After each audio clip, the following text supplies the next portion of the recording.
I was driving to a kickboxing class on the morning of 12/14 when my friend called and said, there's a lot of police in Sandy Hook Center, so if you're in the area, you might want to divert and go elsewhere. I then went to my class, and it was while I was there that she called again and explained that there had been a shooting at the school, and I needed to get there. After I'd found Jake and was very grateful to have found him, one of my other friends took him home with her and his best friend, who was also in the 3rd grade that day. And I waited in one of the back rooms at the firehouse along with all of the other families that were still waiting to find their loved ones. And Ian eventually came in from his work, and we sat there and waited until we were told early that afternoon that if you were in that room waiting, then the person you were waiting for wasn't going to be coming back. Shortly before we moved from England, Dylan was diagnosed with autism, and he was a flapper. He would flap his arms up and down whenever he was excited or happy, and it was truly joyful to watch because he was such a happy little boy. But I asked him once, "Why do you flap?" And he told me, "Because I'm a beautiful butterfly."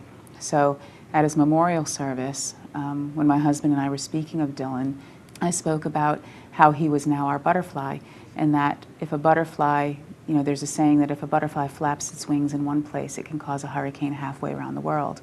And I said that Dylan and all the others that died that day were now our butterflies, and that they were going to drive a change across the country, if not the world.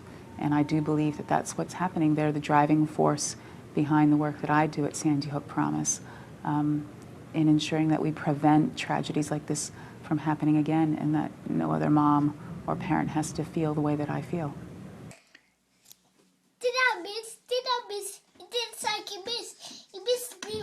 I said so small son finally got and they start hipping and consumer I really prefer it down the ground.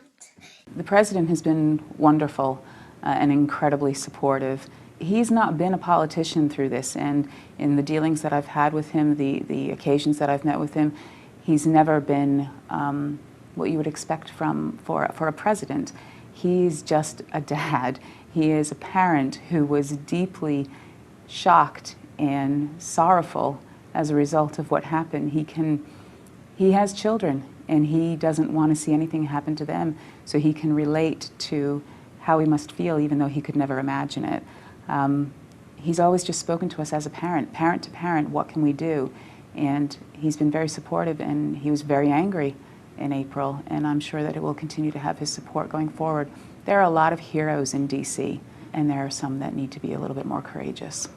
There is a very vocal, well-organized, and well-funded minority, and I don't focus on them so much. Instead, I focus on the silent majority of people just like me who want change to happen. I can't be silent anymore. I've found my voice, and it's my mission to ensure that others can find their voices too.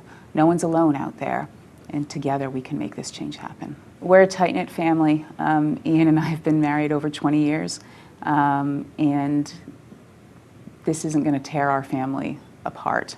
Ian's working, and he's really focusing a lot of his efforts on Dylan's Foundation and the activities to support the charitable work there. Jake is showing real resiliency.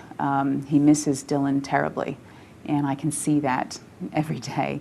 But he will survive this, he'll come through this, and I genuinely believe that as a result, he'll be a very strong adult going forward. To have lived through the worst that humanity can offer and then see the best that can come from it, that's a hard lesson to learn, but I think he will be amazing as a result. We did have the conversation very soon after Dylan died as to whether to stay in America or to move back to England. I lived in England for 18 years, and Ian's British. I love England. I love everything about the United Kingdom, and it was home for so many years. But we made a conscious decision to move. We chose Sandy Hook for very specific reasons, and the community has continued to embrace us and given us support and love.